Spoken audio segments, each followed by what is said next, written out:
Hello, everyone, and welcome to the Docs Huddle, your gateway to an in-depth connection between sports medicine and the latest events in sports, fantasy, and betting. Today's show is brought to you by the Health and Wellness Depot. Unlock the power of well-being. With me, as always, CJ, the sports enthusiast, Dr. MJB, the legend. Welcome, boys. Week 3 wrap-up episode, Week 4 preview. Very exciting stuff. A lot of injuries, lots and lots of injuries. I was having this conversation at work, amongst, some of the other physical therapists that I work with. And we believe that in the first 3 weeks, this has to be the greatest quantity of significant injuries we've ever seen. Yeah, I think every season it seems to increase. I don't know what it is, but every season there's more injuries early on and just more injuries overall every year. I completely agree. Yeah, I wonder how much of that is a lack of players actually playing in preseason. Completely agree. And I think that most of their exposure is when the season starts, and it's like might be too much. Absolutely. Yeah, and I know some of them also complain about the turf. So how does that factor in? I don't know, but I think that's legitimate. But I also think that might be overutilized. You know what I mean? Yeah. I think not just with injuries, but look at the lack of preparation for some of these teams. New York Giants, I think, is a perfect example. Look at them week 1 and week 2 compared to their week 3 matchup. Yeah, it's tough too because they have new. They're not getting those reps in part of chemistry. It's tough. And they specifically actually didn't give those reps in preseason because they wanted to start the year with more people on the field, and less injuries. But which also makes sense. There's right. And I just find it interesting. We're always making these changes and taking more steps to avoid injury, yet we're seeing so many of them. So it's interesting. Did you guys ever see that clip? It's where Dan Campbell has the Lions in a huddle, and he's very passionate coach. He goes, "Listen, guys, I promise you, if it was up to me, I wouldn't have you guys hit all day. But the research and evidence shows that in order to simulate what we're doing out here, you have to continue to play physical. We can't lighten up, during practice and expect to have the same output during the game." And it's spot on. He's right. No, 100%. Absolutely. It is true. 100%. Yeah, so it's like, guys. Brady used to say the same thing: practice like you're in the Super Bowl every game of your life, and then you'll actually make it there. He used to say that. Absolutely. Yeah. Absolutely. So let's get to it. Doctor's rounds. We'll start chipping away at some of these injuries, mainly discussing some of the significant ones. In particular, the tight end position is one that's been really, really interesting. Lots of injuries with the tight end position. Trey McBride going out with a concussion. We had David Njoku still out from week 1. He will not be playing this upcoming week. Sam Laporta, also an ankle injury, similar to Njoku. He will not be playing on Sunday. I think that one of the things that's been highly criticized in the fantasy world is the poor performance of the tight end group as a whole. And I don't know, that's not just for injuries, but I don't know if that's just scheme. Teams are playing the tight end better this year. I don't have an answer for it, but I know this has been a constant discussion. Weird. It's just a weird start to the season all around. Different teams are showing up that you wouldn't expect. I saw a stat on, I think it was like, I don't want to butcher the stat, but it was around like the, most top paid quarterbacks, top 10 paid quarterbacks only have like 2 or 3 wins, after week 3. Like, it's just been a weird start to the season. So all around. Completely agree. I completely agree. Mm-hmm. Of these guys, unfortunately, Trey McBride and Sam Laporta were 2 fantasy tight ends that were actually producing. A lot of criticism on the Travis Kelce picks, on the Mark Andrews picks, which I take credit for. I said that production was going to drop dramatically, and I stand true on that. But now with these guys going down, everyone's fantasy rosters, the tight end position is getting really thin. And so if you happen to have a tight end that can produce that week, you're almost guaranteed a leg up on your opponent, which I find this very intriguing. One of which I'm going to speak more on when we get to our roster triage on Stardom and Sidham. But with that being said, all three of these guys will not be participating in the game this Sunday, so that's an easy sit, easy bench. I'd hold on to him though. I would definitely hold on to him because when the three of them come back, it will be significant. Yeah, I agree, definitely. MJB, what do you got for us? Moving along with the injuries, as you all can see, there's a laundry list of injuries. So Mike took the first stab at the injury report, and I'll do the second. Jordan Love is still on the injury report. He had that MCL sprain that he suffered a couple games ago. Good thing is that he is back at practice on a limited basis. I still don't imagine him playing this week, especially since the Packers have been winning. There's no reason to rush your franchise quarterback back. So I think that he's definitely one to still set out this week. Both Joe Mixon and Dameon Pierce are banged up. Dameon Pierce missed the last game, and Joe Mixon didn't play last game. So I think with both of those still having injuries, and both not practicing today, you kind of can shift gears towards Cam Akers is getting the bulk of the carries for the Texans. So that'd be a good fantasy pickup if someone in your league hasn't picked them up already. But, and he was one of the only touchdowns. I know he scored for the Texans. There wasn't many scores this past Sunday playing the Vikings defense. So Cam Akers definitely going to be taking that role. Mm-hmm. Yeah, definitely. Last two I'll mention on here briefly. Jordan Addison, he's been out a couple weeks with an ankle injury. He's back at practice on a limited basis, so potentially he can suit up. Be more curious to see how he goes into Thursday and Friday's practice. And then Tank Dell has a collective amount of injuries, even though it says ribs. He's also dealing with a wrist and hand injury. So I imagine that one, if he does play, it'll be more on a limited basis just because they have weapons. So it's not a dire need to have him take a bulk of snaps when he does have ample time to recover. So curious to hear you guys' thoughts on that.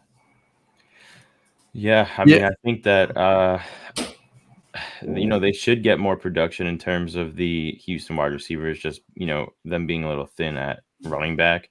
CJ Stroud's still hopefully slinging it and being able to get the ball to the other guys on the outside. But I agree. I mean, they have a lot of weapons between Stephon Diggs and Nico Collins, so I would see their production increase. Yeah, I completely agree. And I'm still projecting a bounce back game. They're playing the Jacksonville Jaguars. I know they're 0-3. Jacksonville is extremely due for a win. Someone, as you guys know, who's followed the Jaguars since I was a little kid, had the opportunity, Chris, to go to a Jaguars game in Jacksonville against the Texans. The Jacksonville Jaguars historically play the Texans like garbage. Terrible. Absolutely terrible. They play the Titans great. The Texans, they cannot play them historically. I think that they go 0-4, unfortunately, for them this week. And Stroud's going to have a bounce back game after not having a good one against the Vikings. And I expect both Diggs and Nico Collins to be very involved in that offense. And as far as the Jordan Addison discussion, all I got to say is the Vikings they got to be the biggest surprise in the NFL right now. They don't even have Jordan Addison. Wait until they get him back. My Lord. Yeah, their production's great. Yeah. And Sam who? I know. Right. I know. And I said earlier, off air, how, I got one of my two waiver wire picks, and I'm normally very good on the waiver wire. I knew that I wasn't going to get Sam Darnold, but he was still sitting there. I tried grabbing him, and he's gone. So whoever did pick him up, whoever has him in your league, get ready to see some fantasy production with him. If he's a free agent by some shocking means still at this point in your league, pick his ass up. I mean, this guy is 3 weeks in a row. They're not stopping. When they get Jordan Addison back, I think his numbers just get better. Yeah, definitely. Yeah, and if there wasn't already enough injuries, just to expand on this list even more, some recognizable ones to mention, we have A.J. Brown and Devontae Smith, both starting for the Eagles and both huge impacts for fantasy. They're not going to be available this week. A.J. Brown is expected back week 6, and Devontae Smith is week to week with a concussion injury. Really opening a huge fantasy role for Jahan Dotson. he becomes their number one with Jalen Hurts, and they also have Saquon, obviously, so they're going to have a strong run game. I think Jahan Dotson's fantasy production, really goes through and increases substantially. And I think they're going to have to lean on Dallas Goedert as well. I think this is an opportunity for that tight end position that I mentioned earlier that's really been slacking across the league. Here's one where this guy is a great receiving tight end. They're going to have to use him. Tight end. Yeah, he's going to be a huge Dallas Goedert threat. Owners, get ready to start him. He's going to get targets. They're running thin. So. Oh yeah, definitely. And then another one to mention on this list. There's so many injuries around the NFL, but I would say is Deebo Samuel. Hopefully Brandon Ayuk's production continues to increase because they're getting thin between George Kittle and we know Christian McCaffrey's been on IR. Actually, a little more interested about Christian McCaffrey. Apparently, he saw a specialist in Germany on his Achilles. So I'm wondering if that's going to actually play a bigger role throughout the year. And we'll monitor everybody on that. And because he flew all the way out there for to see a specialist, which doesn't sound great. So we'll definitely keep everyone monitored on that and see how he develops. I know MJB's dying over there. What? You didn't hear about that? No, I didn't. Yeah. Yeah, man. I know. For those who don't know, the legend over there drafted CMC first overall. So, he's definitely struggling right now. Listen, I will say this. Last guy, I'm sure that this wasn't the last guy to do that, but the one that's most memorable to me was Peyton Manning doing this for his neck. Now, granted, the time that Peyton was doing that, forget it. Like, he was not playing in the league. He missed, if not the whole season, majority. I don't remember. We were a lot younger then. So the fact that he's doing this, it has worked. Peyton came back and played phenomenal for years. Won another Super Bowl. The only thing is, hate to break it to you, Mike, this means that this is so significant that we don't know when the hell we're going to see him. Yeah, big time.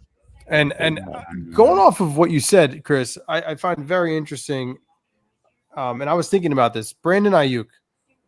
So what are your guys' thoughts on his production thus far? I know mine. I just want to hear yours before I give you my opinion.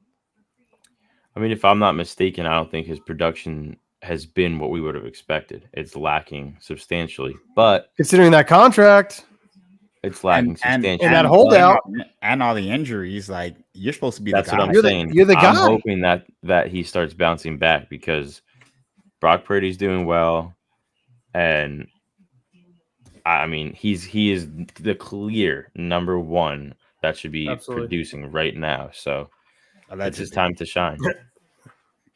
Allegedly. No, it was their number 4 and 5 receivers were carrying, not him, man. So, like, I'm waiting for him to step up. But we'll see. Yeah, absolutely. He better be lucky Ricky Pearsall's not out there too. Oh, dude. Listen, I haven't said anything on the show because I didn't want to give that away. But listen, when we get an idea of when this guy's coming back, if fantasy owners don't have him yet, start looking into picking up Ricky because I think that they'll ease him in slowly. Mid-season, I think this guy's going to be a dog. He's going to be putting up some serious fantasy points for fantasy owners. I think he's going to be a great player. I don't know about mid-season. It's just going to be – it's going to be tough. Mid-season? I don't know where he is in his recovery. Is he getting on the field soon? I'm just saying if he's back soon, I wouldn't expect a lot of production out of him early on his early return. But mid-season, I'm assuming he'll be back for I thought that he was coming back after the first 4 to 6 weeks. So figuring mid-season's weeks 8 and 9, maybe a little bit after that, a little bit further into the season, he might be a flyer that you want to take a chance on where you get some good production out of him. Yeah, definitely. So roster triage, speaking of all of these guys that are now going to be out, I mean, we only touched on the surface of all the injuries, but sticking with that tight end discussion, looking through a lot of these guys, start them, sit them, right? My sit them is going to be the Trey McBride. All right, we can add Sam Laporta to that. We can add David Njoku to that. All these guys are not playing. We're going to definitely sit them. Cole Kmet, okay? Chicago Bears. birth of the baby back. Chicago IL. All right. I think that he's gonna definitely produce. I know that if you're looking at his numbers, they're skewed, right? He went off. He had like 26 fantasy points last week, and he only had like 1 week 1 and only like 6 week 2. Listen, I'm not telling you he's going to put up 26 again. I do think that he has potential to give you double digits. Okay, he's playing the 29th ranked Rams against tight ends in fantasy football. He is available, and I know for a fact in many 10-man leagues, maybe 12. If you pick up Cole Kmet, he's a nice safety blanket for Caleb Williams, who's been having trouble. Okay, that's no shock to anyone. Anyone who thought that he was going to be balling after 3 weeks in the NFL, I think they don't understand football because he's still going through that maturation process. He's going to rely on him more. There's a connection there. Go with Cole Kmet. If he's not available, Isaiah Likely. He's not available in most leagues. Some people picked him up, dropped him again because since week 1 when he went off, he hasn't had much production. Don't sleep on him either for those 12, 14-man leagues, especially if you have him. He's another guy either playing the 25th ranked Bills against the tight end, and I think that the Ravens are starting to pick up a rhythm. They're going to be running more 12 personnel, meaning 2 tight end sets, and Mark Andrews, 1 target last week, okay? They're going to be feeding him the ball more than they are Mark Andrews. If he's available, stash him on your bench, keep him there. He's going to hold value. And if it's not, clear they're using him more as a receiver. And that's what we want, right? As fantasy owners. Very right. clear. So those are my 2 stardoms over those 3 guys and that are going to be out due to injury. Again, hoping to see some improvement in that tight end position. Yeah, absolutely. All right, so I'll jump into my roster triage. Woo! I'll start Deontay Johnson this week, ladies and gentlemen. Deontay Johnson. Listen, we said it last segment. I kept reiterating that. The Red Rocket. I kept reiterating that the Panthers have some weapons, okay? And you got to see some of that on display. You're not wrong. Unfortunately, Adam Thielen got hurt last game, but this is why I'm alluding to starting Deontay Johnson because he's on IR now, right? Yeah, he'll be out for at least 4 weeks. 4 weeks. Yeah. But there's a huge gap between Deontay Johnson and the next receiver that has experience and can play. So he'll get a bulk of the targets. So I would start Deontay Johnson and I would sit Jalen Waddle. Dolphins, man, that's my second team. I have no idea who the quarterback is. Hell, they might go get Baptiste off the street. Who knows? But listen, I'll be slinging it better than Skylar Thompson because man, it's painful. Third string Tim Boyle. I know him personally. I had the opportunity to work with him multiple times. I'm really hoping that they give him the start. He's got a much better ball, stronger arm than Skylar Thompson. He was on the Texans in preseason. He was up against Case Keenum, right? Case Keenum's got an arm, right? So they kept him over there in Houston. Now Tim's over there in Miami, hoping that he'll get the start.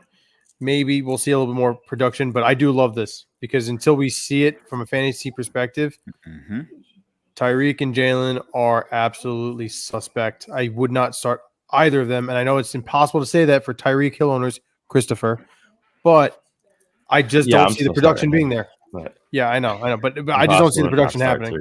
I get it. Call me crazy, but if you have an option that is going to get more targets and they're going to be more efficient, it might be worth thinking about because you can't afford to have those owners cannot afford to have another 3 to 5 point production this week. I agree.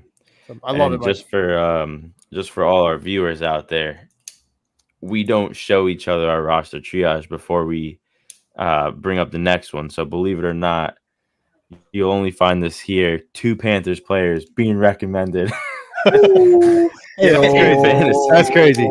That's crazy. Finally saying about it. Joe Mixon's out. He's got that ankle injury. 2 guys I would think to start over him would be, for me, a little bit more obvious since they're a little thin. Cam Akers, I think he's going to put up production if you're in a really deep league and he's available.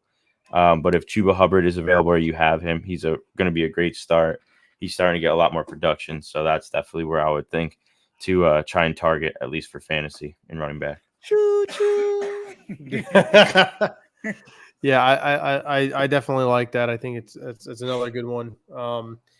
Listen, Panthers after week 2 had the 5th best offensive line in the NFL. All I can say is Again, if they can continue this production, no, right? No, but I'm just saying that it makes it enticing and actually brings some of these players into some fantasy relevance. Where prior to, I'd say, going into this week, because last week no one was going to take the chance. This week, people might actually start to dabble into some of this starting Panthers players. I will say that it's going to hold a lot more value for some of the owners who are dealing with a lot of injuries, which I know that someone like yourself, CJ, is going through that as well. So yeah, that's definitely somewhere to look. I completely agree. Yeah, it's funny because as you guys being Giants fan, I'm a Panthers fan. If we both get wins this week, we're relevant. We are relevant. We are. In fact, it kills me that the Giants didn't beat Washington because we would be really relevant right now. And if the Giants beat Washington, we would be up for first place with the Eagles if we win tomorrow night. Yeah. I mean, if the Giants win tomorrow evening, the Dallas Cowboys are in last place in the NFC East. Yeah, it would be crazy. Wild. Speaking of the New York Giants, that brings us to the Doc's Prescribed Parlay. Now, this week we're going to do a Thursday night football same game parlay special, which is going to feature the Giants versus the Cowboys. This has been calculated by the three of us. We reviewed it, and I feel great about it, guys. We took some chances, not too much chance because we didn't love the spread. So the original spread was Giants at +6.5. Oh, excuse me, +6. We thought that was a little bit of a risk, being that the New York Giants, right? Like the Giants, if they come out strong, they're not playing Dallas week 1, so they've had a few games to start building some chemistry. So if they come out and are ready to play, it's going to be a great game. I think it goes down to the wire.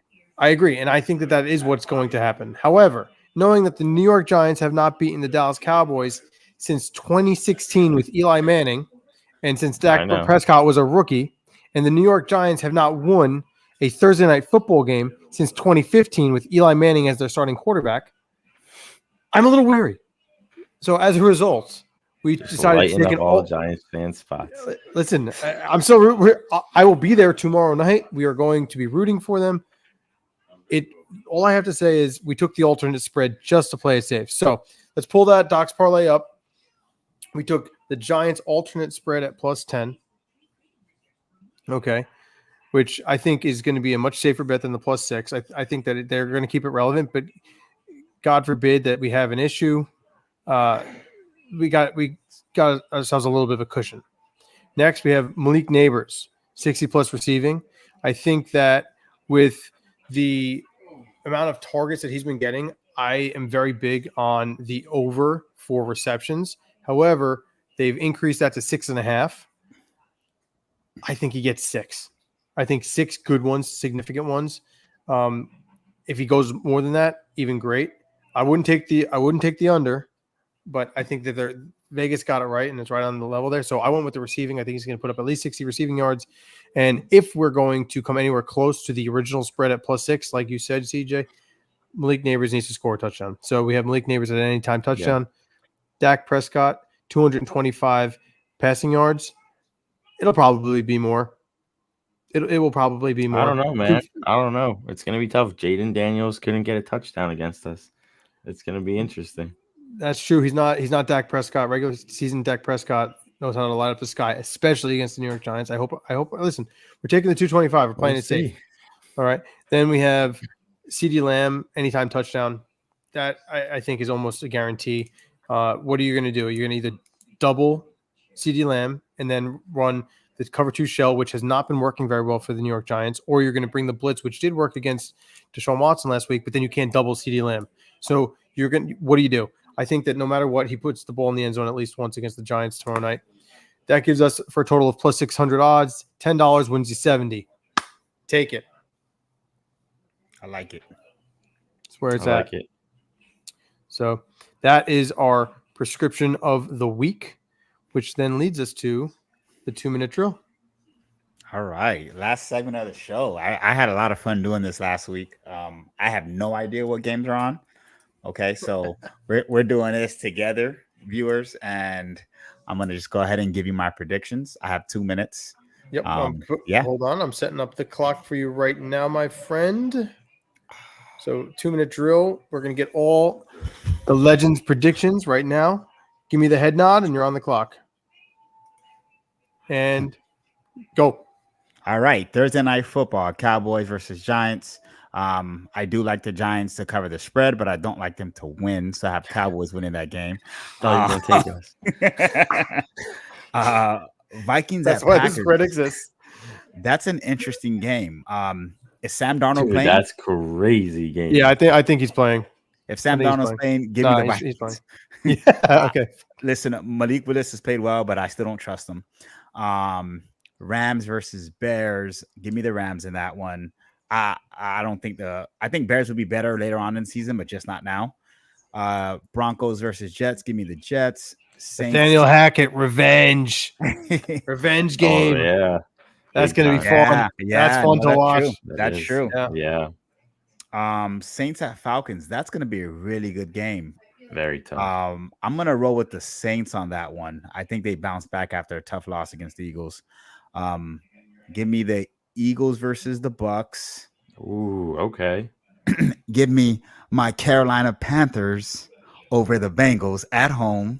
0-4 Bengals. Okay. Yeah. I mean, I don't hate it. I don't hate it. I don't hate it either. I really don't hate it. The Red Rocket Andy Dalton going needs to play against again, the Cincinnati. way I he love did it. I actually love Yeah. it. The story writes Oh, itself. it's actually a revenge game for him as well. We got a Yeah. bunch of revenge games this week. Oh, yeah. This is good football. Oh my god! And Aaron Jones visits the Packers for the first time when he's on the Oh, Vikings. yeah. Another Wow. revenge game Yeah. there. Yeah. Revenge after revenge. To keep it going, so I don't run out of time. I have the Texans beating the Jags, the Steelers beating the Colts. I think the 49ers get a win against the Patriots. That's going to be a tough win. I have Ooh, that's a Commanders tough one, over the too. Cardinals. As do I, unfortunately. I have the I don't know, man. That's tough. Man, that's a tough one. The Browns and the Raiders, man. And your time is up. You failed. no, Failed. no. Wow. You guys were talking. You lost. He didn't Browns finish his all 2 the way minute. on that He one. just did not finish his Yeah, 2-minute drill. I think I'll lean towards the Browns. There's, but You know, wait, since there's we more. already killed the 2 minutes, the one thing I'll say is Antonio Pierce, head coach of the Raiders, said that his guys were making business decisions and they're going to make business decisions on their own. I think Yeah, it's going to love create that. a little bit of weird vibes around, and I think the Browns are going to come out and win. Really, I think that they're going to be making statements to, you know, I hope you're right. I don't but- you know, You know, could go both ways. okay. Okay. I have man, the Chargers have been playing really well this season. Chiefs got to get an L sometime. Division game. I don't know. I'm all about gambles NFL here, man. suspended Derwin James. I'm all about That's gambles true. here, That's man. true. Oh, yeah, they did. Of course, that's this week against the Chiefs. Yeah. It's Oh. going to let be a big loss for them. me Yeah. have the Chiefs versus the Chargers. Let me have the Bills over the Ravens. Yeah, that could happen. Sunday night. That's gonna be such a great game to watch. Can't wait. Yeah. Let me have the Jesus. Rough. Rough. I'm only gonna go with I the know who I'm Titans taking. Yeah. because I know what I'm getting at quarterback. I think the Dolphins are a much better team overall, but you're as good as your quarterback. So give me the Titans in that game. And then, damn, that's also a hard game. Come on. They're biting off kneecaps. Lions. Nah, I don't know, man. I don't know, man. I don't know, dude. Damn, Seahawks, I don't know. Wow.